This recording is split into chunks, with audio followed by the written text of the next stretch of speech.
Pode entrar ou não?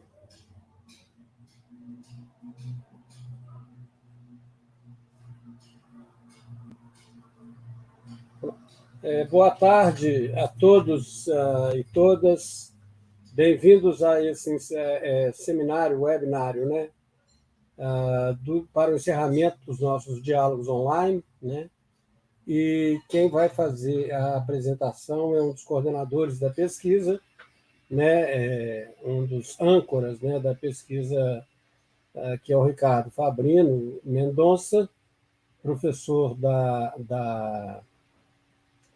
do Departamento de Ciência Política, né, da pós-graduação de Ciência Política do Departamento de Ciência Política da UFMG, da Fafiche UFMG. Bom, e sem mais, o Ricardo mesmo se apresenta, né, Ricardo? E vai estar aqui para acompanhar a gente a Deise, né, professora Deise também, que é da UFMG também, da Faculdade de Medicina, e do Nescom, UFMG. E, bom, sem mais demora, né, a gente vai entrar com a fala do Ricardo, sendo que eu e Deise vamos acompanhar, né, posteriormente na conversa, né, que a gente for ter aí com vocês. Então, muito bem-vindos. Boa tarde a todos e todas. É um prazer participar desse evento de encerramento. Queria agradecer a todo mundo pela participação até aqui e dar as boas-vindas para esse passo final dos nossos diálogos online. Eu vou compartilhar minha tela, queria só que vocês me avisassem se está tudo ok com o compartilhamento da apresentação. Deixa eu só colocar em... Tá tudo ok? Sim. Ok, obrigado, gente. Bom, então essa é a nossa conferência de encerramento dos diálogos online que trataram de cobertura vacinal, desinformação e hesitação. Em linhas muito gerais, o que a gente se propõe a fazer nesse evento de encerramento? A trabalhar um pouco as questões que foram colocadas nesse processo participativo ao longo de 34 dias, e que teve o envolvimento e a participação de gestores de saúde, de profissionais de saúde, de população, usuários de serviços de saúde de uma forma mais geral, e que participaram nesses 34 dias de 4 webinários, 4 conferências, fóruns gerais, alguns fóruns específicos e grupos de diálogo online. Nós contamos com 3.109 inscritas e inscritos nesse processo como um todo, uma participação mais ampla de profissionais de saúde e de gestores, né? Preciso, sobretudo, quem trabalha com gestão e planejamento técnico, que participaram, que se inscreveram nesse evento como um todo. É claro que a participação tem uma série de restrições, de limites, e a participação não foi tão elevada em alguns desses processos como poderia ser, mas num processo longo, estendido, amplo, a abertura desse canal de envolvimento, de engajamento e de participação como um todo. O que a gente vai fazer aqui hoje é apresentar alguns dos pontos que foram levantados ao longo desse processo como um todo, né? Esses pontos incluem elementos de diagnóstico de alguns dos problemas, dificuldades, desafios, que de alguma forma atravessam o processo de configuração da cobertura vacinal contemporânea do Brasil, né? E também um conjunto de sugestões que foram feitas por esses atores que participaram desse processo. É preciso deixar claro que esse não é o relatório final, obviamente, da pesquisa do Nescom, mas é um relato, uma apresentação de um conjunto de sugestões que foram feitas por essas pessoas que participaram desse processo.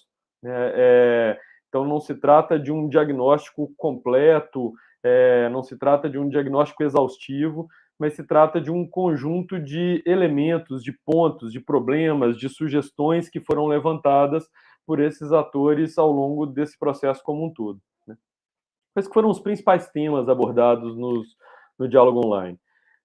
A discussão sobre cobertura vacinal, obviamente, de uma forma mais geral, a capacidade sistêmica do SUS para lidar com os desafios de imunização nos territórios, fatores, os processos específicos que ajudam a explicar a situação vacinal, como é que informação e desinformação atravessam esses processos. Trabalhamos com os movimentos anti-vacina no Brasil, numa perspectiva histórica, inclusive, e os desafios em ciência e tecnologia em saúde. Para disso, tirar uma síntese, com discussões sobre essas dificuldades e sugestões para o aprimoramento de ações de imunização. Mas aqui o que a gente faz hoje é, de algum modo, demonstrar a nossa escuta. Né? Tudo isso que foi, de alguma forma, colocado, expresso, nessa multiplicidade de arenas, de fóruns, havia um time bastante grande de pessoas prestando atenção, mediando, moderando, produzindo relatos e relatórios, e aqui é a nossa tentativa de, ainda que de forma incipiente, apresentar uma visão ampla, panorâmica desse processo de escuta.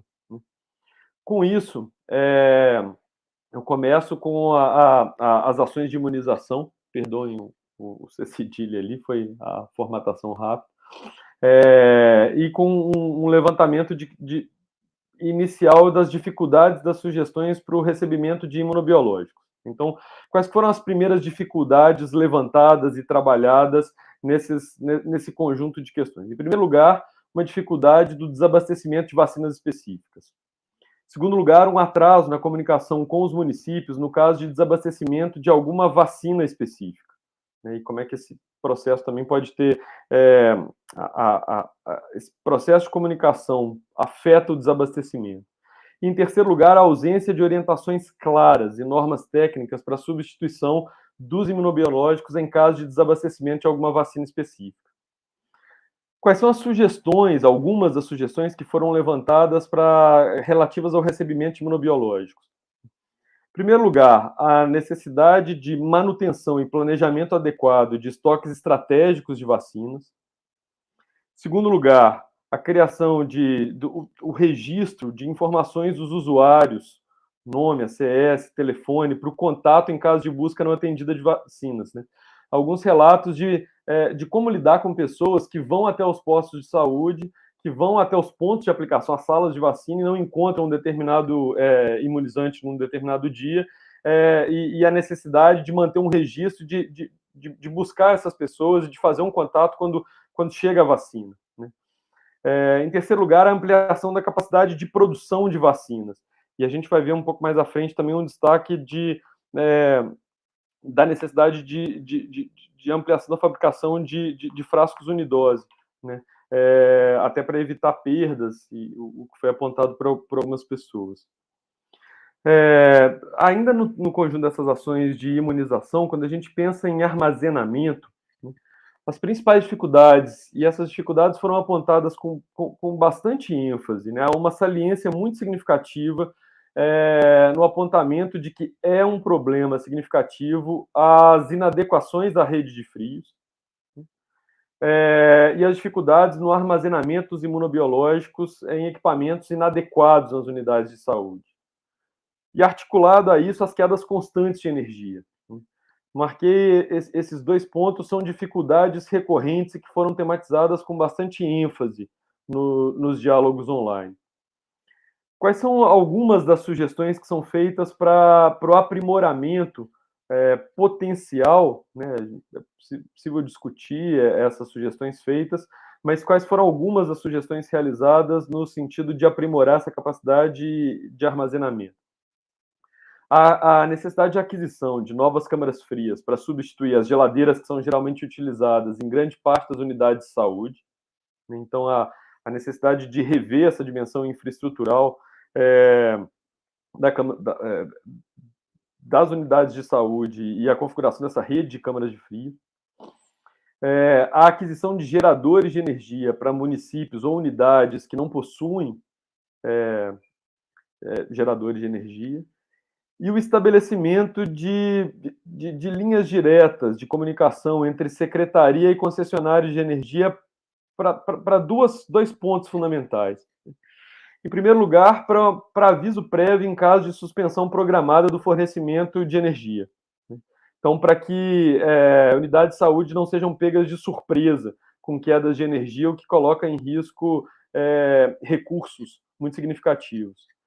E, em segundo lugar, para que haja maior previsibilidade do tempo de religamento da energia em casos de queda, sobretudo para que tomadas de decisão adequadas possam ser feitas com o tempo adequado, né? Então, essa necessidade de uma linha direta de comunicação mais efetiva entre secretaria e concessionária de energia. Em terceiro lugar, ainda no conjunto de ações de imunização, né, uma série de questões foram levantadas sobre a aplicação, né, e esse é um dos pontos com muitas dificuldades apontadas e várias sugestões realizadas. No campo das dificuldades que nos cabe colocar aqui, em primeiro lugar, o apontamento sistemático de escassez de profissionais capacitados e qualificados para ações de imunização. Então, como algo recorrentemente apontado, essa escassez de profissionais e de qualificação de profissionais que atuam nesse sentido. A sobrecarga, vinculada ao primeiro item, a sobrecarga de trabalho dos profissionais que atuam nas ações de imunização. Em terceiro lugar, a perda de doses em frascos multidose, né, e por isso até a recomendação anterior que eu mencionei. A complexidade do calendário nacional de vacinação do PNI, e aí essa complexidade com desdobramento com duas questões fundamentais. Em primeiro lugar, como é que essa complexidade afeta os responsáveis? Quando a gente pensa, por exemplo, nos responsáveis por crianças, que num curto período de tempo, né, tem que fazer diversas visitas às unidades de saúde, como é que isso pode gerar confusões, dificuldades e como é que isso afeta? Foi apontado como um fator que afeta a aplicação aí de vacinas. Mas, por outro lado, como é que essa complexidade também tem um impacto para profissionais de saúde? Tanto pela ampliação do número de vacinas, como muitas vezes pela aplicação de várias vacinas diferentes no mesmo dia. E aí é curioso como é que tem uma certa ambivalência, né? Muitas vezes, para o usuário do sistema, é interessante que ele tenha acesso a várias vacinas no mesmo dia. Mas como é que muitas vezes, para os próprios profissionais, isso pode gerar? Isso foi apontado como gerando algumas dificuldades, alguns limites, algumas confusões, e como é que essa complexidade do calendário nacional de vacinação pode gerar algumas dificuldades. Então, foi o que foi pontuado e levantado aí. O desconhecimento da população sobre esse calendário está vinculado a essa complexidade do calendário nacional, né, mas como é que isso também afeta e como é que isso pode ser uma dificuldade, e que a gente vai chegar num ponto subsequente, trabalhar com mais cautela, a resistência da população em se vacinar com novos vacinadores. Então, você tem uma certa hesitação, uma certa desconfiança, muitas vezes, quando as pessoas não conhecem os responsáveis, os profissionais que vão aplicar as vacinas e como é que isso gera certos desconfortos em alguns contextos, como é que isso foi apontado. No campo das sugestões, e são muitas as sugestões de como é que pode-se eventualmente aprimorar a aplicação de vacinas, o que foi apontado? Em primeiro lugar, isso é muito enfatizado, isso aparece o tempo todo nos diálogos realizados, a necessidade de ações voltadas à busca ativa e da utilização de agentes comunitários de saúde no processo como um todo e na busca ativa de forma muito significativa. Então, a essencialidade da busca ativa quando se pensam os dilemas, os desafios e as dificuldades de aplicação de vacinas. Em segundo lugar, a promoção do uso de lembretes sobre vacinação de formas variadas, em mídias diversas e de modos que cheguem a públicos diversos, né? Então, pode ser por aplicativos, e há experiências que adotam aplicativos, e-mails, SMS, cartas. A gente pode pensar, não está aqui, mas carro de som, mensagem telefônica, e que são direcionados para grupos específicos, para públicos diversos que têm acesso a formas de comunicação, a plataformas de comunicação diferentes. Então, a necessidade de pensar público, de pensar grupos específicos e produzir ações focadas, direcionadas e que lidem com as gramáticas comunicacionais desses grupos específicos para a promoção desses lembretes, né? Estou aqui pensando, desculpem, às vezes a gente mas eu estou aqui pensando na minha relação com alunos, por exemplo, em sala de aula, né?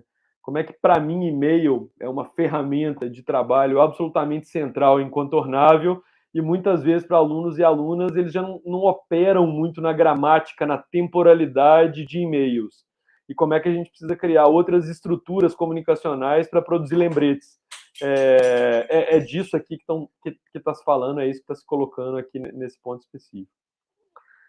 Terceiro lugar, no campo das sugestões de ações de imunização voltadas à aplicação, né, o planejamento do funcionamento das salas de vacina com a ampliação de horários.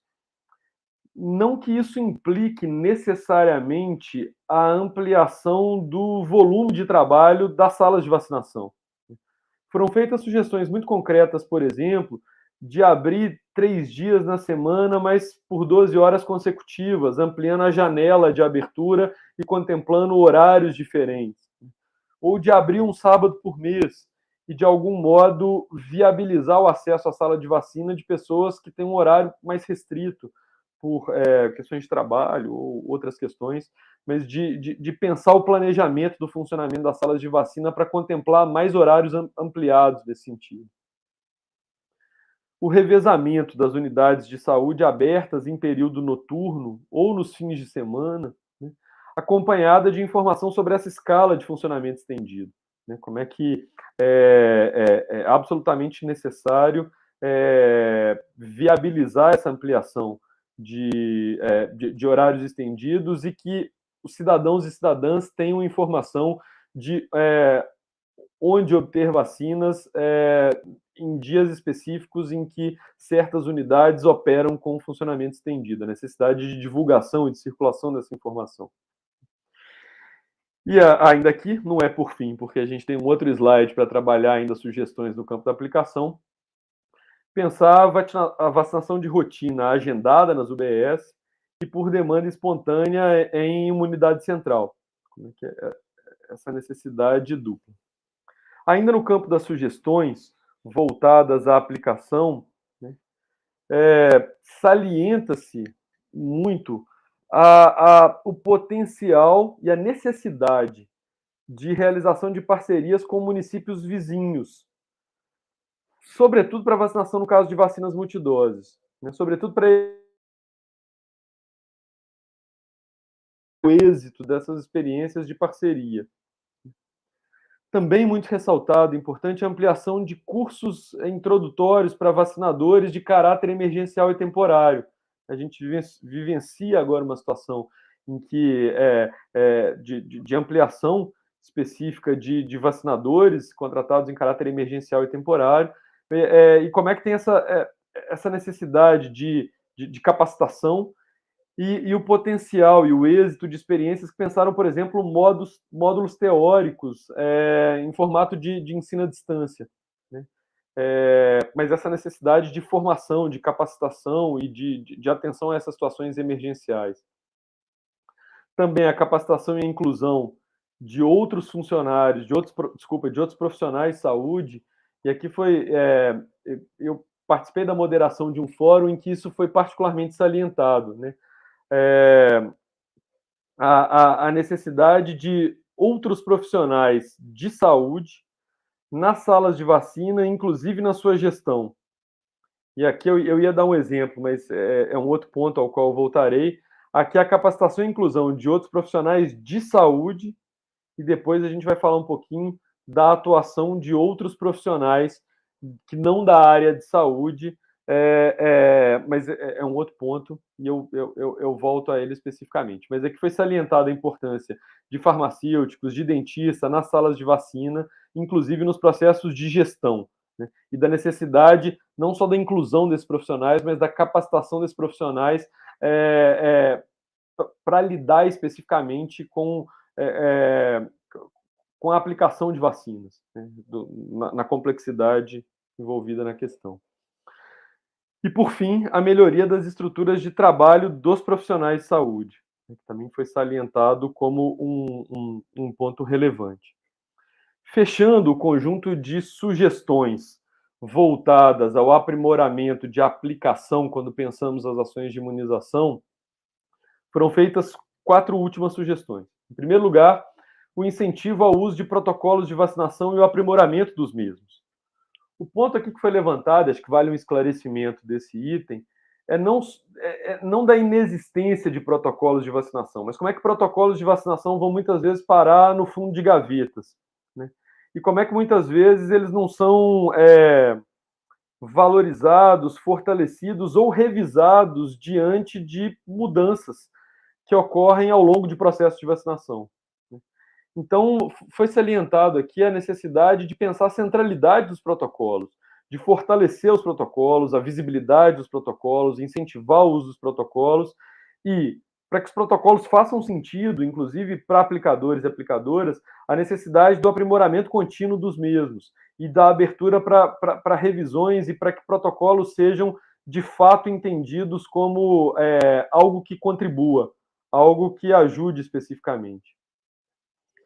Também muito salientado, e isso é ponto recorrente nos debates sobre vacinação, a importância da vacinação em domicílio, se necessário, e da vacinação extramuros, né, em espaços como escolas, espaços como bibliotecas públicas, né, a adoção de espaços ou de campanhas em locais específicos. Uma pessoa falou de mutirões em empresas, né, foi uma das sugestões que foram realizadas, mas essa importância da vacinação em domicílio e vacinação extramuros e a necessidade de prever transporte para a viabilização dessa vacinação em domicílio e extramuros. Mencionou-se a importância de motos, né, de barcos, como é que não adianta prever essa vacinação extramuros sem as condições necessárias para que isso seja realizado. E no campo das ações necessárias para a viabilização da vacinação em domicílio e extramuros, a disponibilização de caixa térmica própria para vacinação extramuros, né, que pode parecer um item absolutamente básico, mas salientado como muitas vezes impedindo essa realização da aplicação extramuros, e o pagamento de incentivo de diária para profissionais que se deslocam para áreas rurais e remotas, né, muitas vezes deslocamentos muito significativos em áreas remotas, e como é que a necessidade de prever recursos especificamente para esse tipo de ação foi sugerida também pelas participantes dos nossos diálogos online. Com isso, eu passo ao nosso quarto ponto, né, que são as ações de registro e acompanhamento. E muitas questões, muitas dificuldades, muitos desafios levantados relacionados a ações de registro e acompanhamento, né? E algumas sugestões também. Se eu puder sintetizar antes de entrar no ponto a ponto, muitas questões em relação aos sistemas de informação e a forma como os sistemas de informação são, de alguma forma, preenchidos, como conversam ou não conversam, e o tipo de relatório que deveria ser deles derivado, né? Mas muito incômodo, muitas questões com os sistemas de informação. Mas, desculpa, eu acabei entrando num ponto que chamou muito a nossa atenção e que apareceu a todo momento, mas vou seguir o passo a passo, os pontos que foram organizados de uma forma um pouco mais ordenada. Primeira dificuldade que foi levantada, o primeiro conjunto de dificuldades, tem a ver com falta de infraestrutura para registro nas salas de vacina. Muitas vezes, a inexistência de conexão à internet ou uma conexão absolutamente instável e que inviabiliza uma transmissão adequada de dados, ou mesmo não ter computadores ou computadores com capacidade inadequada, né? Sem os sistemas operacionais adequados, sem as configurações adequadas para lidar com os sistemas de informação que são necessários. Então, a falta de infraestrutura para registro em salas de vacina foi muito salientada. Em segundo lugar, também se salientou as mudanças na forma do registro de vacinas, né? Mudanças de sistemas, mudanças nos sistemas e mudanças nos protocolos, né? E como é que isso gera um conjunto de dificuldades, de confusões para o próprio lançamento de dados e para a própria continuidade das ações de registro dos dados. Então, muitas dificuldades relacionadas a essas mudanças, a essa dinamicidade dos sistemas, e o que vai ter a ver com um outro ponto que eu chego na sequência. Em terceiro lugar, o registro manual para lançamento posterior no sistema. Esse é um desafio, uma dificuldade gigante, né, que muitas vezes o cotidiano do trabalho demanda esse registro manual e lançamento posterior. Como é que isso gera, muitas vezes, delays, atrasos no processo de registro dessas informações, ou a perda de certos dados, algumas confusões. Como é que esse registro manual é uma realidade, e, por outro lado, como é que ele apresenta também algumas dificuldades para as ações mais amplas de registro e acompanhamento. O quarto ponto é aquele que eu mencionei que voltaria, que é a dificuldade da fragmentação e da incompatibilidade entre sistemas utilizados para registro. E aqui há várias coisas, né? As formas de registro feitas, por exemplo, nas salas privadas de vacinação, ou secretarias específicas que têm sistemas próprios e que contratam sistemas próprios para resolver certos problemas, e as incompatibilidades que existem muitas vezes entre esses sistemas e as dificuldades geradas muitas vezes pela necessidade de lançamento de dados em diferentes sistemas que não conversam e que são fragmentados e incompatíveis. Como se não bastasse a dificuldade da transmissão da informação do sistema do ESUS para o SIPNI. Então, como é que são dificuldades infraestruturais, dificuldades no registro, dificuldades na própria conversa entre os sistemas e na transmissão dos dados registrados para o SIPNI. E como é que isso foi apontado como gerador de muitas dificuldades para um acompanhamento efetivo da cobertura vacinal no Brasil hoje. Penúltimo ponto desse slide. A impossibilidade de emissão de relatórios de cobertura e de faltosos nos sistemas do Ministério da Saúde para o devido acompanhamento da cobertura vacinal em âmbito municipal. Então, como é que a dificuldade de ter acesso a um tipo de relatório consolidado que permita ter uma visão mais clara do que está acontecendo, né? E de que permita esse acompanhamento mais localizado e mais próximo. O que também se vincula à falta de conexão entre vigilância epidemiológica do município e atenção primária no acompanhamento de dados de cobertura vacinal. Então, o relato de que quem está na ponta, quem está com a atenção primária, muitas vezes não tem o quadro mais amplo e a compreensão da situação de cobertura vacinal naquele município específico. E como é que essa conexão mais próxima entre vigilância epidemiológica e atenção primária poderia gerar benefícios muito efetivos no sentido de acompanhamento da situação de cobertura vacinal no município e de desenvolvimento de soluções específicas e de ações específicas nesse sentido. Quais são as sugestões que são feitas em termos de ações de registro e acompanhamento? Presença de profissional dedicado ao registro nas salas de vacina. Então, esse reconhecimento da centralidade do registro e essa ideia de que é importante a percepção e a valorização da ideia de ter profissionais específicos dedicados a registro na sala de vacina. A utilização de cartão sombra espelho, que é também uma discussão que ao mesmo tempo que aponta para problemas de registro e acompanhamento, também é utilizado localmente como uma solução possível e viável, né? Como um jeito de mitigar uma série de problemas de registro e acompanhamento, ainda que não resolver estruturalmente o problema. Então, isso apontado nessa sua ambivalência, uma sugestão um pouco ambivalente que é apontado.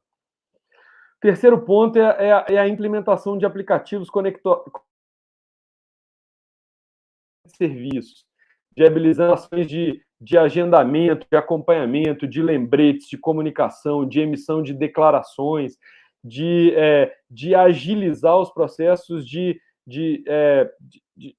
acompanhamento, de lembrete, de comunicação e de acompanhamento da situação vacinal, tanto para usuários como para gestores de uma forma mais ampla.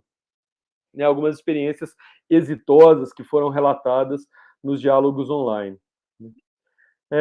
Penúltimo ponto, também muito salientado e destacado, a necessidade de aprimoramento de protocolos e de ações de capacitação para a utilização do sistema de informação do Ministério da Saúde.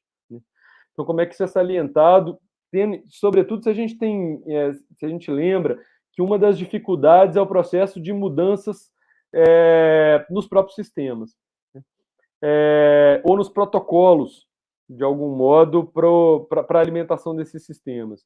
E por isso foi assinalada a necessidade de aprimoramento de protocolos e de ações de capacitação constantes para a utilização desses sistemas, tendo em vista que isso é visto como um gargalo significativo pelos participantes dos nossos diálogos online, de uma forma mais geral. E, por fim, aqui, a implementação de rotina de monitoramento e avaliação com relatórios frequentes de cobertura vacinal no âmbito municipal. O município ter clareza da sua situação ali. Considerando também os dados de salas privadas, né, que tem a ver com o ponto anteriormente destacado da necessidade de pensar essa conversa e o acompanhamento mais próximo com os dados gerados por salas de vacinação privadas. Com isso, a gente chega no quinto ponto, que é uma discussão mais ampla sobre a hesitação vacinal, que precede as discussões sobre comunicação e desinformação, mas quais são as dificuldades apontadas no debate um pouco mais amplo sobre a hesitação vacinal, ainda que todos esses itens, esses elementos conversem, obviamente, na promoção ou no combate à hesitação vacinal. Então, quais dificuldades são apontadas? Em primeiro lugar, a percepção de que doenças desapareceram e vacinar não é mais necessário. Então, vários relatos de pessoas entendendo, essa doença não é mais importante, ou isso não existe mais, isso é uma coisa da minha infância. E como é que isso gera uma hesitação vacinal no sentido de não considerar a doença mais importante. O que pode levar à hesitação vacinal e à redução de cobertura vacinal. Em segundo lugar, os limites nos horários de funcionamento das unidades de saúde, que são incompatíveis, muitas vezes, com o horário de trabalho de parte da população. Então, a hesitação vacinal gerada pela indisponibilidade temporal para ter acesso à vacina. Uma terceira dificuldade reportada nos diálogos online tem a ver com a dificuldade de acesso de certas populações aos locais de vacinação. E daí também a importância, previamente mencionada, da vacinação extramuros. Mas como é que algumas comunidades, algumas regiões, algumas localidades, a distância e a dificuldade de acesso à sala de vacinação pode levar a essa hesitação vacinal, né? A esse momento de hesitar em ir buscar a vacina ou não, e por isso, inclusive, a importância dessa vacinação extramuros, anteriormente mencionada. E, em quarto lugar, algo que vai ser trabalhado com mais propriedade no próximo item, um problema que vem sendo fortemente relatado, percebido e entendido como central no debate sobre vacina no Brasil, a difusão de notícias falsas. A difusão de desinformação como algo relevante no sentido de uma dificuldade contemporânea que pode promover a hesitação vacinal. Quais são as sugestões nesse item específico? Uma sugestão que aparece, ela aparece com muita força, inclusive nos webinários e conferências, a importância de diálogo efetivo e de escuta qualificada para a compreensão das razões de hesitação.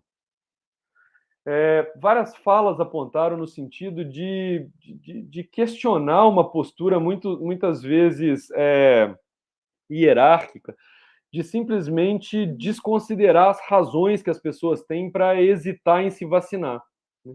E de levar as pessoas a sério, de escutar as pessoas, de tentar entender quais são as razões que essas pessoas atribuem às suas dúvidas sobre tomar ou não uma vacina, até para poder lidar especificamente com essas razões. Então, a necessidade de pensar diálogo efetivo, voltado para públicos diferentes e de escutar efetivamente o que as pessoas estão dizendo e quais são os fatores que elas apontam para hesitar em se vacinar, né? E aqui, inclusive, a necessidade de pensar isso como ações continuadas. Como é que a gente escuta a população para entender quais são as razões que estão, de alguma forma, levando as pessoas a terem dúvidas sobre se vacinar? Às vezes a gente pensa, estrutura campanhas centralizadas ou com uma ideia simplesmente que as pessoas não estão entendendo, né? Ou não sabem do que estão dizendo e sem entender quais são as razões efetivas que levam as pessoas a hesitar sobre se vacinar ou não. Então, a sugestão que aparece aqui é escutem as pessoas. Vamos levar os outros em consideração. Em segundo lugar, a sensibilização e mobilização de lideranças comunitárias, religiosas, no combate à fake news, à desinformação. Como é que há um processo fundamental, central, de envolver lideranças, de envolver vozes de autoridades religiosas, que têm muitas vezes mais acesso e mais histórico de escuta, de diálogo, de interação com essas comunidades para combater a desinformação, né, para promover campanhas contra a desinformação, por exemplo. E, em terceiro lugar, a utilização de espaço escolar para ações de acompanhamento, sensibilização e indução à vacinação, né? E esse era um ponto que eu falei que eu voltaria, que tem a ver com a necessidade de atuação de setores para além da saúde no combate à hesitação vacinal, né? E o espaço da escola foi muito salientado como um espaço interessante para pensar campanhas, ações de acompanhamento, ações de sensibilização que podem ser bastante importantes nesse sentido. Com isso, a gente chega no item de comunicação, informação e desinformação, que é o nosso penúltimo. Vocês me desculpem, a fala um pouco longa, mas é que vocês falaram muitas coisas interessantes e muitas sugestões qualificadas que nós buscamos escutar com atenção. Vocês desculpem a apresentação um pouco longa, mas começo a caminhar para o final. Quais são as dificuldades em termos de comunicação, informação e desinformação que foram apontadas ao longo dos diálogos online? Em primeiro lugar, há um conjunto de dificuldades sobre a escassez e a inadequação de campanhas de comunicação sobre imunização. Então, vários gestores profissionais de saúde apontando redução de campanhas ou a inadequação de campanhas no sentido, isso foi apontado por alguns palestrantes dos webinários, no sentido da relevância de produzir campanhas de comunicação dirigidas a públicos específicos, dialogar com públicos diferentes, com linguagens próprias, em mídias próprias, né? Produzir campanhas comunicacionais adequadas e mais dialógicas. E, para além disso, uma questão que é um pouquinho diferente, né? Mas essa escassez e inadequação de fluxos informacionais, muitas vezes, entre gestores de diversos níveis. Uma coisa que foi apontada por alguns gestores nos diálogos online é como é que muitas vezes eles se veem surpreendidos no nível municipal com decisões que foram tomadas e que são perguntadas porque foram informados por jornalistas ou pelos meios de comunicação, né? Então, muitas vezes, a inexistência de um fluxo adequado de troca de informações para que esses gestores entendam mudanças, transformações de protocolo ou ações pontuais específicas, muitas vezes eles relatam que ficam sabendo disso pela mídia, por jornalistas, que vão perguntar o que você acha sobre essa mudança, sobre essa questão. Então, há um apontamento de uma inadequação de fluxos informacionais entre gestores de diversos níveis, né, como um problema específico de comunicação e informação interna, se a gente for colocar nesses termos. Segundo lugar, mas não de forma hierárquica, a disseminação de desinformação e de notícias falsas. Como é que isso hoje tem um peso muito significativo na hesitação vacinal da população de uma forma mais geral e potencialmente na redução da cobertura vacinal. Vinculado ao quarto ponto, vou pular o terceiro e volto a ele, que é o fortalecimento de movimentos antivacinas. Com muita tradição, muita força em contextos como o contexto norte-americano, historicamente não tão fortes no Brasil, mas que vêm adquirindo maior relevância, maior projeção pública, os discursos anti-vacina e os movimentos anti-vacina que alimentam a hesitação vacinal de uma forma mais geral. E também apontado como dificuldade, nesse sentido, e é o terceiro item aí, muitas vezes a conivência ou complacência das plataformas de mídias digitais ou de autoridades públicas com a disseminação de desinformação sobre vacinas. Como é que isso foi apontado como produzindo um problema prático. Há conjuntos de ações que também foram discutidas nos diálogos online, de restrição, muitas vezes, da circulação de conteúdo que induz a hesitação vacinal, mas como é que existe, de uma forma geral, uma espécie de complacência com a desinformação, que é bastante perigosa, apontada como bastante perigosa nesse sentido. Quais que são as sugestões apontadas aqui sobre comunicação, informação e desinformação ao longo dos diálogos online? Em primeiro lugar, a necessidade de atualizar formatos e linguagens das campanhas de divulgação, das orientações sobre vacinação. Em que sentido aqui? A necessidade de... Tem duas questões aqui, mas de adaptar a linguagem e de pensar gramáticas comunicacionais que conversem com o modo como as pessoas falam sobre saúde. De estabelecer canais de comunicação mais relacionais, mais dialógicos, que não partam de uma linguagem que é incompreensível para a população. Que adotem mídias que dialoguem com populações e com públicos diversos. Né? E que pensem onde que essas pessoas se comunicam. É WhatsApp, é Telegram, é carro de som, é mural, é aplicativo, é campanha televisiva. Né? Quais são as mídias, e aí é o próximo ponto, e as linguagens. Como é que eu consigo produzir comunicação efetiva? Como é que eu consigo produzir campanha que comunique, no sentido de criar comum, para além de imaginar uma transferência informacional linear. E criadas por pela esfera federal, estadual e municipal. A necessidade de campanhas diversas aqui nesse sentido. E daí vamos voltar a um ponto anteriormente mencionado, muitas vezes a necessidade de um município ter uma visão mais clara e rápida da sua situação em termos de cobertura vacinal com relação à variedade, à multiplicidade de vacinas. Né? Enfim. Segundo ponto, campanhas em diferentes formatos e mídias, que eu acabei explicando, ponto, considerando as especificidades de diferentes públicos. Em terceiro lugar, a realização de campanhas mais diretas. Essa foi uma sugestão, confesso, controversa aqui, a gente pode dizer, mas sobre a gravidade e as consequências do ato de não se vacinar. Então, você tem muito debate sobre qual que é o tom da campanha, né? Qual que é o tom adequado para comunicar, e uma das sugestões é de fazer campanhas mais diretas, que estampem a gravidade das enfermidades, que de alguma forma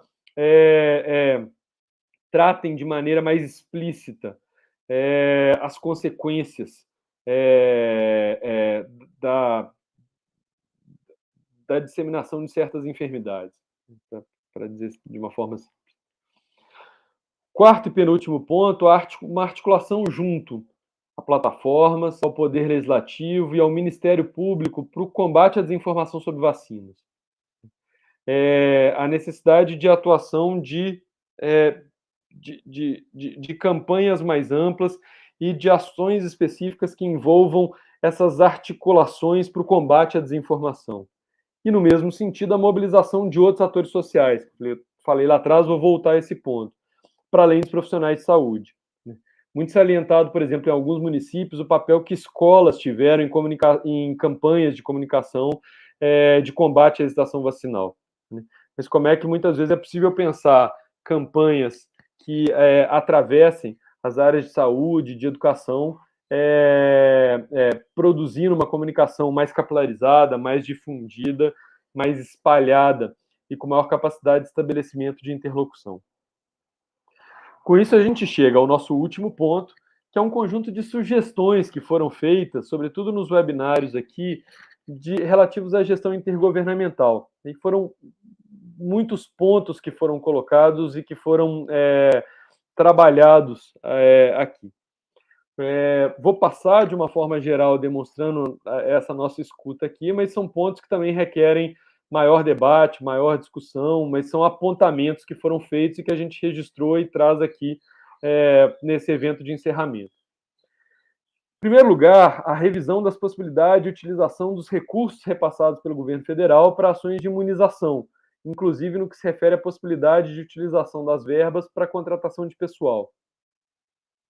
Em segundo lugar, destacar na RENEM os equipamentos que são diretamente ligados a ações operacionais de vacinação, também como um ponto que foi colocado. Também aparece entre o conjunto de sugestões que nós escutamos nos diálogos online, a necessidade de discussão sobre possibilidades inovadoras de pactuação entre secretarias estaduais e municipais.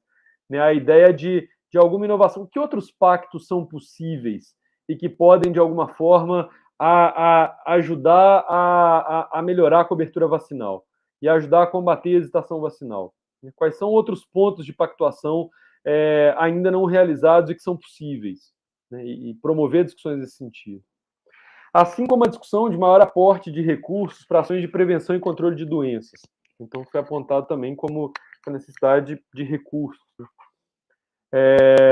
Penúltimo ponto desse slide, temos mais um e o último, a avaliação de custo-benefício das estratégias recém-implantadas na APS para o aumento da vacinação, como tenho anteriormente mencionado, a expansão do horário de funcionamento.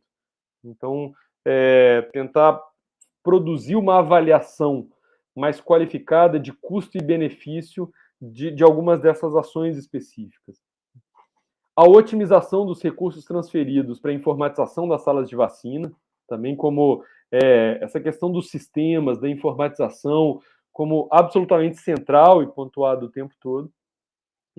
E aqui, para fechar, o nosso conjunto de... o conjunto de sugestões feitas por participantes dos diálogos online, o estímulo a atas de registro de preços estaduais e regionais, as discussões de planos operacionais regionalizados, o fortalecimento das instâncias regionais no Estado, a profissionalização da área de logística para a imunização, a bonificação variável como estratégia de incentivo, a implementação de equipes realmente multiprofissionais e que envolvam outros profissionais não necessariamente contemplados em equipes multiprofissionais de hoje, né, questão de engenharia clínica, analistas de logística, como é que isso é apontado como talvez importante nessa estruturação de equipes realmente multiprofissionais.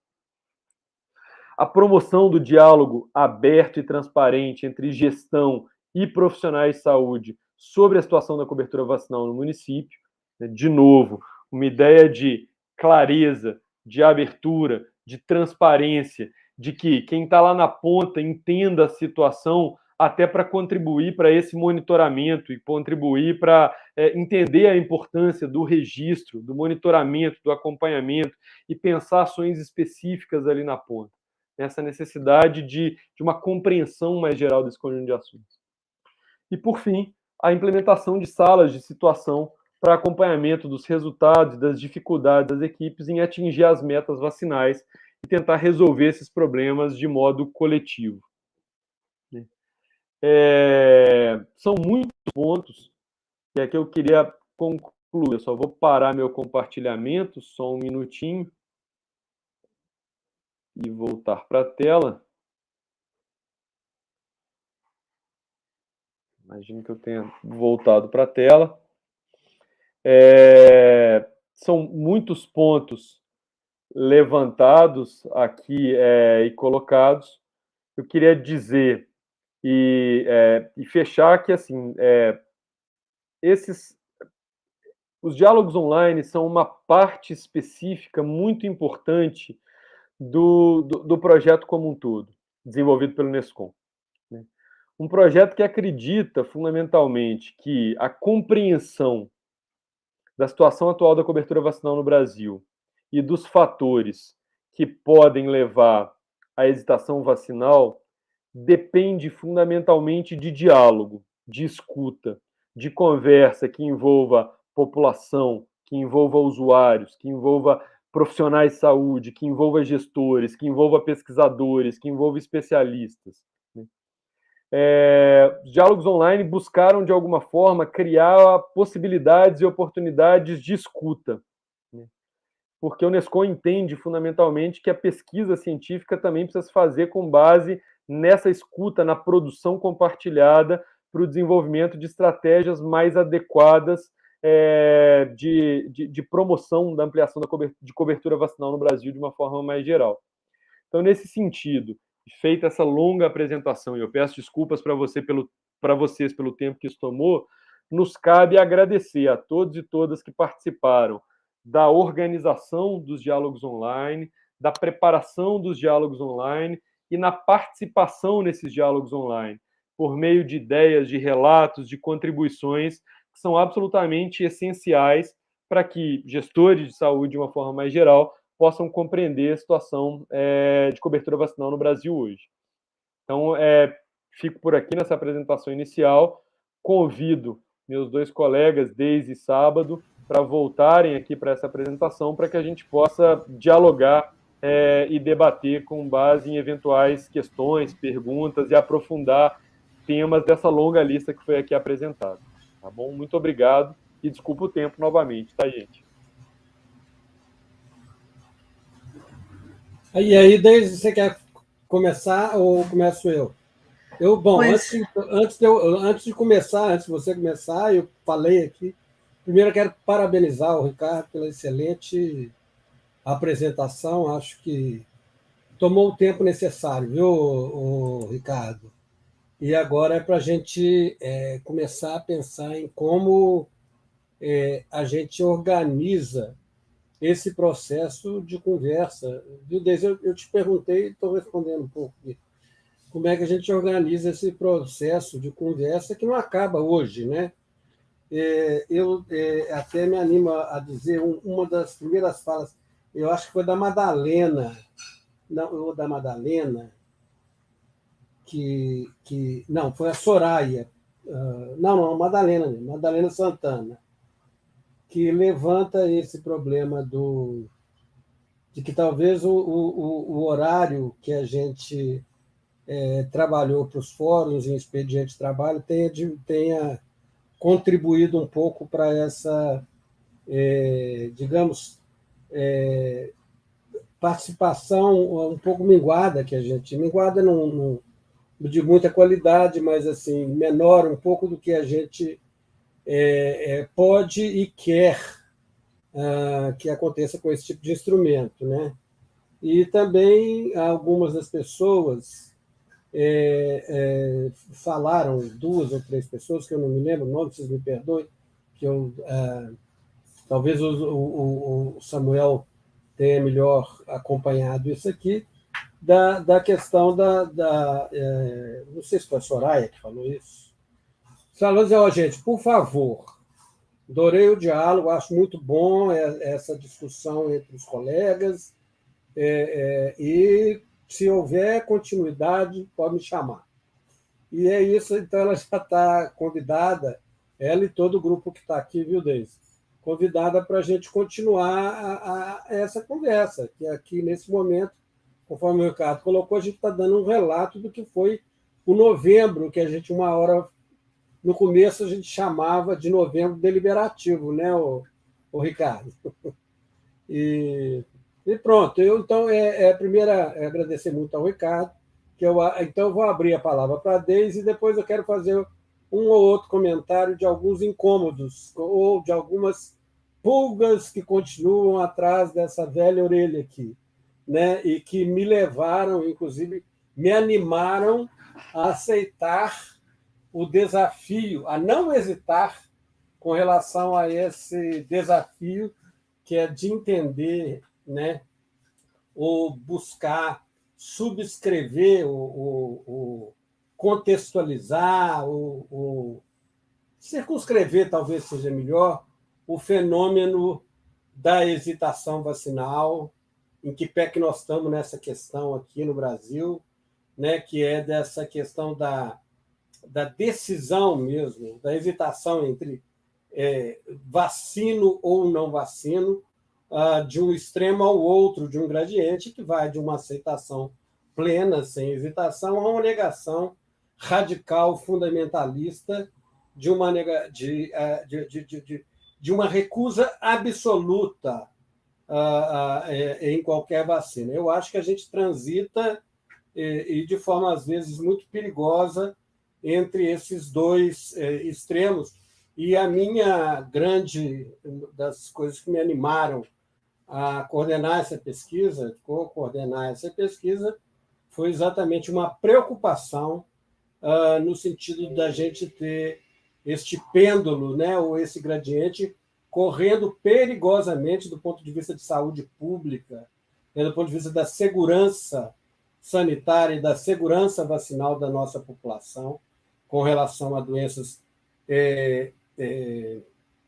preveníveis por imunização e pelos imunobiológicos, transitando perigosamente para uma posição do pêndulo que, para nós que já somos mais velhos na área de saúde pública aqui, é quase que inaceitável pela nossa tradição já arraigada, uma tradição forte da gente sempre ter tido no Brasil uma alta performance do Programa Nacional de Imunização e uma alta aceitação da população brasileira, de todas as camadas da população brasileira, de todos os segmentos da população brasileira, usuários do SUS exclusivamente e gente que recorria às salas privadas, aos consultórios privados de vacinação que cresceram ao longo do tempo, a gente tem visto isso, hoje, inclusive, em redes, né, de farmácia privadas e vendendo,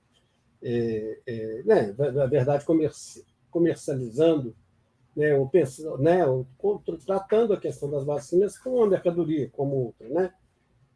Então, essa preocupação me animou muito a falar, espera aí, vamos ver essa questão da diminuição de cobertura no Brasil, se ela existe de fato, né?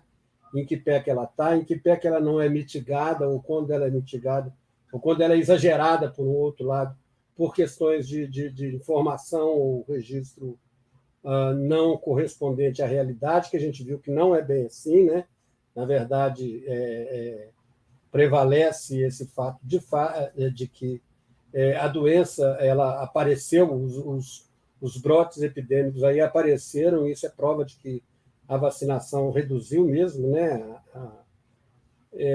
Mas isso foi um pouco... então, eu ia comentar isso, depois eu já comento de uma vez, viu, Deise? Acho que a questão da hesitação vacinal me intriga muito que não tenha sido apontada em cada... Porque, para mim, eu sei a questão da confiança nas vacinas e da desconfiança também, por um outro lado, e do medo de efeitos adversos, ele assumiu proporções meio que inaceitáveis do ponto de vista de saúde pública. Mas aí eu acabei fazendo uma conversa maior que eu devia, sem comentar, viu, gente? Então, eu passo a palavra, inclusive, para a companheira Deise, para que ela me aquiete aqui. Mas, bom, é isso. Obrigado. No sábado, eu acho que é isso mesmo, é assim que a gente dialoga, né? Começa conversando e à medida que vão surgindo as questões, vão, né, levantando, assim, vai nos estimulando a pensar mais sobre, né, os aspectos que envolvem essa questão. Eu também quero agradecer poder acompanhar a fala do Ricardo, porque foi assim uma síntese muito importante, ainda que com muita riqueza, né, com muitos detalhes. E ela também não se esgota, né? Essa síntese ela é mais no sentido de a gente ter aqui uma ideia de um fechamento de um ciclo, né? Nós fechamos o nosso mês de novembro, né, com um processo de discussão não digamos que ainda que a gente gostaria que tivesse um envolvimento maior das pessoas, mas aquelas que participaram, efetivamente participaram, né? Então, isso foi muito rico, extremamente rico, seja nos fóruns, seja nos webinários, seja nas rodas de conversa, porque foram questões que foram apontadas, tanto do ponto de vista assim, de sugestões a serem adotadas, como sugestões já adotadas, né? De alguma forma, de uma experiência já realizada. Então, isso é muito importante, porque, veja bem, os problemas, as dificuldades existem. E quem trabalha no SUS diretamente sabe melhor do que ninguém, né, que o SUS a gente avançou muito em 30 anos, mas a gente tem assim um elenco de dificuldades e de enfrentamentos todos os dias, né? É como se diz aquela expressão, mata um leão por dia, né, no SUS. E aí você vai vendo como que as pessoas enfrentam todo esse tipo de dificuldade. Essa questão que o Sábado coloca sobre a hesitação vacinal é importante como ela foi, ainda que a gente possa não ter dado talvez um dimensionamento que deveria ter nas nossas discussões, nos nossos questionamentos na pesquisa, pelo menos em relação ao diálogo, talvez em outros componentes da pesquisa isso tenha sido mais avançada, e aí vale o comentário aqui, um parêntese, de que realmente, como o Ricardo colocou, esse é um dos componentes, né? A pesquisa, ela não foi só em novembro, né? Ela acontece já há algum tempo, nesse ano de 2021, e a gente ainda está numa fase de coleta dos dados, né? E sistematização desses dados para uma análise, né? Esse é ainda um outro passo que a gente está avançando e espera concluir em breve, né? Deve concluir em breve. De toda forma, a gente vai vendo como que essa questão da hesitação, as equipes, os profissionais buscam alguma forma de reduzir. Quando eles falam assim, olha, busca ativa dos faltosos, né? É uma tentativa de identificar o que pode ter acontecido que a pessoa deixou de comparecer, né? Aquela mãe deixou de levar o seu filho. Né? E aí vai desde uma dificuldade de acesso, que é real, né? Horários, localização, né? Onde a pessoa mora com o posto de saúde, como uma certa medo, né? Uma informação que não foi devidamente repassada. Tudo isso né, cria esse quadro, vamos dizer, que a gente está chamando de hesitação vacinal. Mas eu não queria estender muito, não, porque eu tenho alguns comentários do pessoal que foram bastante interessantes. E aí mostra como que o pessoal está envolvido mesmo. O Samuel trouxe para nós, e eu vou comentar aqui, que, na verdade, foram muito mais no sentido de comentar do que perguntar, mas são comentários muito relevantes.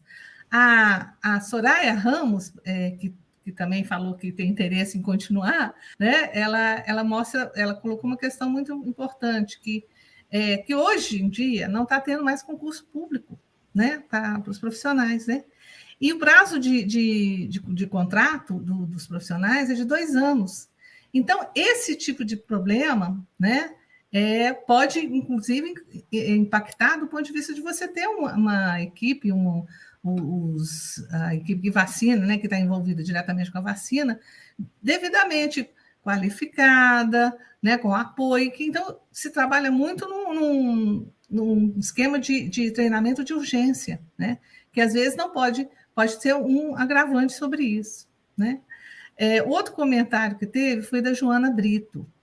A Joana chamou atenção para uma questão interessante, né? Quando a gente colocou que uma das sugestões seria o uso da caixa térmica específica para vacinação, né? Levando para outros lugares que não fora a gente chama de extramuros, né? Fora da unidade. Ela chamou atenção que nem sempre essa caixa térmica deve ser padronizada e usada a mesma caixa para todos os municípios. Porque tem situações de que as vacinas, né, na zona rural, tem problemas com relação à energia elétrica, né, para a conservação da temperatura das vacinas.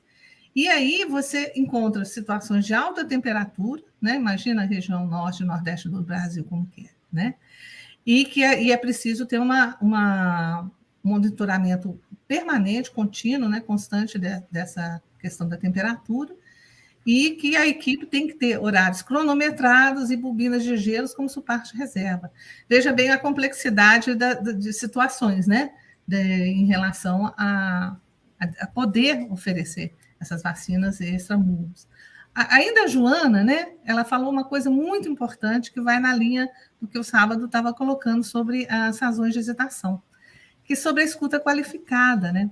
Ela diz o seguinte, que talvez uma possibilidade seria ter um profissional qualificado para fazer um trabalho relativamente semelhante ao que é feito nas triagens, nos acolhimentos na unidade básica, né? Que é incluir um profissional, ou o profissional da sala de vacina ter esse, digamos, essa habilidade de escuta, né? Para que a gente possa verificar o que tipo de problema está acontecendo em relação ao atraso, à dificuldade em relação à falta, né, de busca da vacinação. Ainda tem mais 2 comentários, olha só. A Roneide Silva falou o seguinte, que em relação à sobrecarga do trabalho na atenção básica, como que isso impacta o profissional de saúde, né, que precisa desenvolver esse conhecimento científico através do curso, né? E ele que os cursos, por exemplo, aí ela chama atenção para a importância do curso do Imuniza SUS, né? Que foi realizado esse ano, e como que seria importante oferecer esse curso em 2022, e ela acredita que o Imuniza SUS já vai ter um impacto sobre a população, porque ela acredita que os profissionais vão estar mais capacitados para atender, né? E, por fim, o Francisco Bento, ele chama atenção que o serviço de imunização, ele transcende a área de aplicação das vacinas, né? E que é preciso focalizar, né, trabalhar com o processo de vacinação como um todo. E, para isso, para que esse processo se dê de uma forma plena e segura, as atividades devem ser cercadas de muitos cuidados, né? Adequando, atualizando e adotando procedimentos adequados antes, durante e após a administração dos imunobiológicos. Então, esses foram os comentários qualificados, né? Você vê que não são muitos, mas são comentários qualificados, e mostra o envolvimento que os profissionais, né, os gestores tiveram nesse ciclo de discussão, né, de debate que nós realizamos aqui no mês de novembro. A princípio, Deise, sim, pois Deise, deixa eu só voltar a fazer uma pequena complementação e fazer um reforço muito em cima da questão que eu levantei, apenas uma questão, a questão da hesitação. Obviamente que a gente viu que no nosso debate, que é o problema maior mesmo, nosso é desse, como a gente se organiza como sistema de saúde para enfrentar e para melhorar as ações de imunização, etc. e tal. Mas, veja bem, eu voltar numa fala da Joana, que é da Joana Brito. Sim, a Joana Brito fala que essa questão da escuta qualificada, viu, Deise? Eu acho que ela faz uma sugestão aqui, atrás da fala dela, que ela diz assim, sobre a escuta qualificada para a compreensão das razões da vacinação, né? A solução seria um profissional qualificado para fazer esse trabalho semelhante ao que é feito nas triagens para outro atendimento. Eu estou citando, digamos, da mesma forma que ela falou, as palavras dela. Então, seria inserir mais um profissional na sala de vacina para escuta e na busca ativa. Perfeito, perfeitíssimo. Isso é uma atividade de monitoramento que se aproxima muito de pesquisa. Eu acho que é muito importante que o serviço, especialmente nesses casos, ele tenha essa função incorporada. Eu acho que é muito interessante essa visão. Joana Brito mesmo que falou isso, não é, Joana? Então, foi ela. É muito interessante mesmo, porque em alguns países, eu estou me lembrando aqui, que eu vi essa conversa há pouco tempo atrás, eu participei de um debate, o pessoal no Chile um pouco dizendo isso, com o povo do Chile, dizendo o seguinte, que eles estavam adaptando um instrumento um questionário às condições mesmo do Chile ali, que investigassem de forma mais aprofundada e não fosse episodicamente a partir de uma pesquisa, mas ao longo de um tempo monitorando essa questão junto à população usuária do sistema de saúde. Eu acho que isso é fundamental.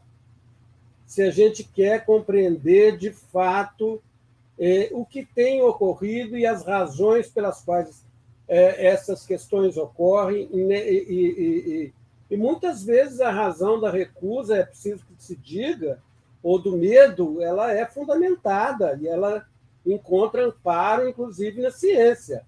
Então, não se trata sempre de negacionismo, claro que não, mas nós precisamos de entender isso a fundo. E não existe maneira melhor. Eu estou absolutamente convencido, inclusive nesse evento aqui, de que não existe melhor maneira da gente entender isso, de que trazendo os trabalhadores da saúde, os trabalhadores da gestão técnica da área da saúde e os profissionais de saúde que estão lá na ponta e que estão levando essa atividade junto à população, eles são essenciais para que a gente entenda melhor esse fenômeno. Então, para mim, eu fiquei assim, muito animado com, de fato, voltando isso. Nós tivemos uma participação não tão grande, nós tivemos 3.000 inscritos, mas, na verdade, por uma série de razões que a gente precisa desenvolver, são os próximos. A gente tem que aprender a trazer mais gente, a conseguir, né, reunir mais gente, que mais gente participe, que participe com igualdade, participe com, enfim, com conhecimento. Isso é um desafio para nós que estamos na área de pesquisa e muito grande para a área de gestão, que tem que incorporar essa função, a função pesquisa, ao serviço, viu, Odez? Assim como, de alguma maneira não, de forma muito eficiente, o Brasil, ao longo do tempo, desses últimos, incorporou a função ensino, né, ao serviço, ou vem lutando por nós precisamos, sim, de pensar essa função de investigação e incorporar dentro do serviço que vai para além de inquéritos assim de satisfação apenas, né? Que a gente aprofunde também no entendimento dos comportamentos, no entendimento da maneira como as pessoas veem o sistema de saúde de uma maneira geral. Então, eu fico muito feliz com isso, viu, Deise? Eu faço a crítica, a autocrítica, mas eu não deixo de reconhecer, de fato, que nós avançamos, do nosso ponto de vista. Eu estou muito feliz com esse grupo, chamo o grupo todo para continuar participando, porque, para nós, essa experiência, que não é a primeira, né, Ricardo? O Ricardo mesmo trabalha com a gente nisso há quase 10 anos já, né, Ricardo? Em outras ocasiões, né? Para nós, isso aqui é fundamental, como não tem nem como se fazer pesquisa no Brasil. Hoje, eu acho que nessas áreas, especialmente naquelas que exigem a decisão, a escolha das pessoas. Né? Estou fechando não, viu, Deus? Estou abrindo. Ok. Não, eu acho que o que aconteceu, bom, o que acontece aqui conosco até nesse momento é exatamente fruto desse processo, né, de colocação de questões e que as pessoas passem a conversar sobre elas, né, e nesse processo de diálogo é que a gente vai poder ter, né, acredita assim, ir construindo, né, um processo de construção de possibilidades, né, que a gente possa ter para atuar no sentido lá da ponta, né, mas nos outros níveis, inclusive o nosso, né, da pesquisa, da reflexão, né, o que a gente precisa incorporar que de fato vá oferecer um elemento mais elementos mais analíticos, né, mais consistentes, né, dar como se diz, mais fortalecimento para as observações da gente, para além daquelas que a gente já, digamos, conheça, né? Então, para isso é muito importante. Eu sou também absolutamente favorável a que a gente faça todo esse processo de pesquisa, e aí por isso que a gente gosta da pesquisa qualitativa, né? Que é de estar com aquele, né, o nosso objeto de estudo, que são, né, os profissionais nesse caso, né, e até a população também, que infelizmente a gente teve pouca participação, é outro ponto que a gente precisa avançar, né? De que forma que a gente traz a população para essa conversa, porque ouvi-los também, né? Essa escuta deles, que seja lá na unidade em função da situação da vacinação, mas também aqui, né? Para que eles façam as considerações e façam, inclusive, uma reflexão sobre como que eles se posicionam, como é que eles estão nesse processo, né? Então, eu acho que tudo isso é muito importante. Concordo com você, gênero, número e grau. Ô, Ricardo, você quer comentar alguma coisa? Começa a conversar a Sabine e eu, aí a coisa só vai. Acho que eu falei bastante, mas acho que não teria pontos a acrescentar. Eu acho que tem várias pistas interessantes que gestores, profissionais, usuários levantam de questões mais amplas. Então, eu acho que fiz questão de salientar que acho que esse levantamento ele não é exaustivo, porque, por um lado, há conjuntos de outras sugestões que são possíveis para pensar algumas questões como a desinformação e para pensar a dimensão psicológica da desinformação e para pensar condições sociais mais amplas, como é que isso atravessa. Mas, por outro lado, também tem coisas que a gente não imagina, pensa, viveu e que aparecem nessas falas, né? Então, eu acho que é um bom elemento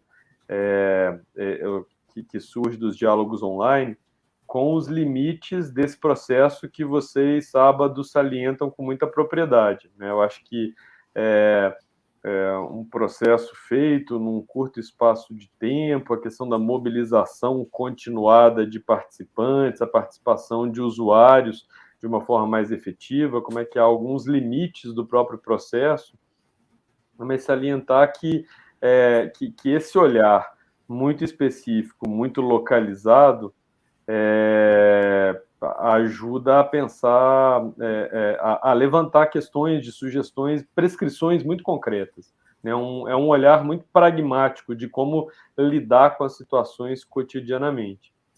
E agora nos cabe explorar outras dimensões também, acho que nas próximas etapas dos relatórios, agregando os dados produzidos por meio dos surveys, dos grupos focais, das entrevistas, do monitoramento de mídias digitais, todos os outros passos, nos cabe fazer um macro olhar para pensar de forma bastante complexa o desafio, né? Um desafio em termos de ciência, um desafio em termos de saúde, e talvez mais do que isso, para falar de um lugar de quem é da política, das ciências humanas, mas é um desafio humanitário, né? De como é que a gente se relaciona uns com os outros, lida com essa construção de comum que tem muito a ver com as vacinas, e como é que acho que fica muito claro nesse cenário contemporâneo como é que essas discussões sobre saúde são profundamente atravessadas por processos sociais e por transformações sociais e políticas mais amplas.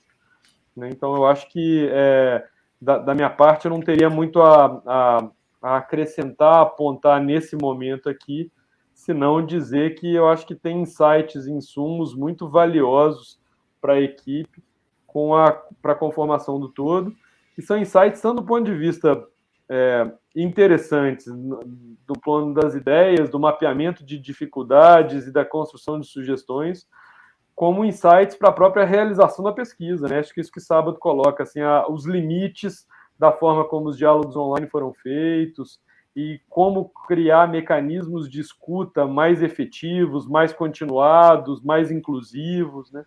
Eu acho que a experiência é rica também por isso. Então, não tenho muito a acrescentar, senão agradecer essa oportunidade de participar do projeto.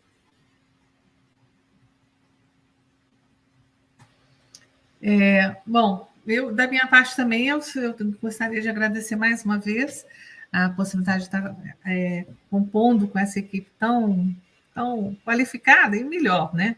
Tão agradável de trabalhar, né? Essa coisa é importante na vida, né? Não basta ser só qualificado, é bom trabalhar com quem é agradável de trabalhar. Isso aqui é tranquilo, isso é um cenário maravilhoso. Só sinto que a gente só continue trabalhando assim, né? À distância, mas tomara que 2022 chegue logo e a gente possa estar junto presencialmente. Então, mas eu quero agradecer, eu acho que a gente continua, né? Continua, aqui é só mesmo um momento para, enfim, fechar um ciclo, mas a gente continua no trabalho, eu acho que tem muita coisa, né? Muita coisa para ser discutida. E continua o trabalho pensando que essas pessoas que estiveram conosco nesses diálogos, elas são fundamentais para continuar conosco. Né? Eu acho que a gente vai, em algum momento, voltar com elas, né? numa entrevista, numa roda de conversa. Eu, pessoalmente, assim, tive a oportunidade de moderar fórum e também participar de roda de conversa. Eu acho assim fantástico, do ponto de vista de pesquisadora que eu sou há muito tempo, né? Já assim, sempre enriquecedor, né? Sempre uma novidade, é uma coisa que instiga, que faz a gente pensar e querer estudar, né? Aprimorar mais, né? Então eu tenho que agradecer e agradecer muito as pessoas que nos apoiaram durante esse período, né? Estiveram conosco, né? Desde nessa fase dos diálogos, aí eu falo especialmente dos diálogos, porque é onde eu estou mais inserida dentro da pesquisa, né, de cobertura vacinal, desinformação e hesitação. E então eu acho que a gente continua, vamos continuar remando, tem muita água por aí. Obrigada, muito obrigada. Bom, Deise, eu também, Ricardo, agradecê-los, né? Eu acho que a gente já pode até ver se o pessoal tem alguma outra questão, mas senão a gente poderia... Da minha parte, o que eu tenho aqui, então, de fato, agradecer a vocês, né, Ricardo, a Deise, eu acho que sempre foi muito bom trabalhar com vocês, né? Com a Deise nós já trabalhamos há muito tempo juntos, né, Deise, no Unescom. Já somos fundadores do Unescom, né, desde os anos 80 ainda, né? Então... Decanos já. Decanos. O Ricardo também, a gente já tem uma década. Ao Jackson, que está aqui nos bastidores, aqui, o Jackson Freire Araújo, eu vou citar o nome, aguentando essa conversa o tempo todo, com vontade de falar do outro lado lá, mas segurando as coisas aqui. Alice, várias pessoas, o Samuel, que está aqui, isso do grupo do Diálogo Online, mais à frente do Diálogo Online, né? Quem mais? A Alice, que está viajando hoje, né? Ela não está aqui entre nós. Felipe Isso, Mota. a Alice que está. A Alice está a caminho de um trabalho também nesta área em Viçosa, Minas Gerais, agora, né? Ela está no caminho, né? E a todos, Lucas, todos os nossos companheiros, né? Ao Felipe Mota, o pessoal da Bahia que trabalhou com o Ricardo de forma muito bem, o João, né? Enfim, todos que nos apoiaram, e também aos nossos painelistas, desde o ex-ministro Agenor Álvares, que teve várias participações neste processo, né? Até quem fechou aqui agora foi o professor Reinaldo Guimarães, a todos, deixar esse agradecimento, mas, sobretudo, eu queria agradecer ao público, né? Às pessoas que participaram, né, que se inscreveram, e mais ainda aquelas que participaram e estão participando até agora, né, do nosso evento. Uma participação muito qualificada. Acho que a gente ganhou muito, viu, professora Deise? Ricardo, ganhamos muito porque eu acho que a gente ganhou mais pesquisadores aí, né? Ou pessoas que já estão, e será um prazer para nós. Foi uma participação muito qualificada. Não vou citar nenhum nome aqui, mas tem pessoas aqui que calaram fundo nos corações e mentes aqui, né? A gente ficou fã de algumas pessoas aqui no sentido de a gana participativa da pessoa, né? A vontade participativa, e com muitas sugestões muito interessantes. As sugestões de hoje também foram o tempo todo, né? Acho que iluminou muito para a gente o caminho aqui. Inclusive, a gente... isso comprou... nós temos trabalhadores no SUS que são extremamente competentes, né, gente? É uma coisa, um nível de participação, um nível de conhecimento e da abordagem das questões, com propostas inovadoras, com experiências locais assim, riquíssimas. Não é?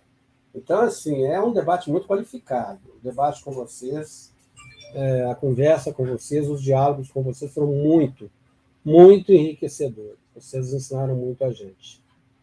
Então, agradecer a todos vocês, né?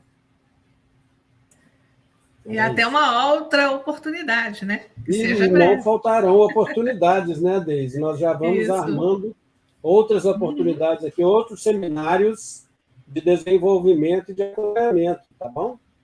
Isso. Muito obrigada a todos, viu, gente? Muito obrigada mesmo, todos e todas. Muito obrigado também a todos e todas. E até a próxima. Juízo, professor. Feliz Ano Novo!